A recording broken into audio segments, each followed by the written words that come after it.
1492. Three small caravels ride the Atlantic swells.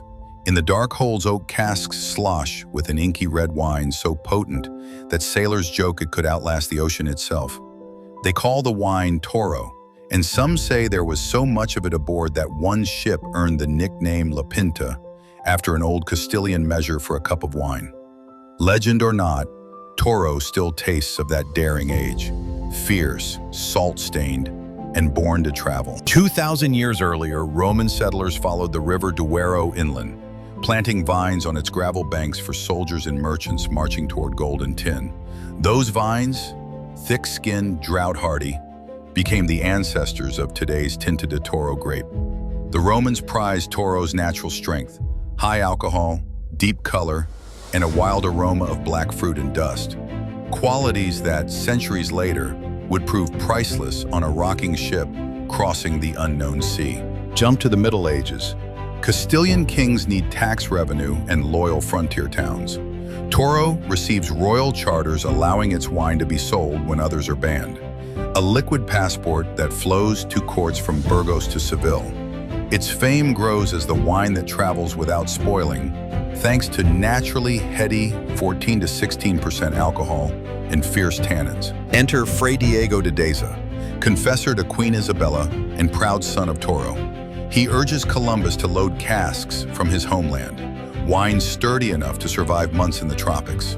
Sailors claim the quantity was so vast that they dubbed one caravel La Pinta, the pint full of wine. Do ships' logs prove it? No manifest survives. The story lives in local chronicles and monastery ledgers. But even skeptics admit Toro was the obvious choice. Powerful, oxidative, and cheap compared with court wines. Myth or fact, Toro's Atlantic legend became marketing gold for centuries. Glory faded, phylloxera, civil war, and rural exodus left vineyards abandoned. Only a handful of stubborn growers kept the old bush vines alive. In 1987, the region finally won its Denominación de Origen, promising strict controls and a fresh start. The 1990s brought investors and star winologists, Numancia, Pintia, Teso La Monja, who bottled brute power with modern polish, stunning critics from Madrid to New York. 60-plus bodegas now farm some of Spain's oldest ungrafted vines, many over a century old, rooted in sandy soils that phylloxera never conquered. The style? Black-violet color, licorice and blackberry, tannins like iron rails, and alcohol that still hovers near 15%. Yet clever hands coax elegance, fresher fruit, judicious oak, mineral echoes of the Duero.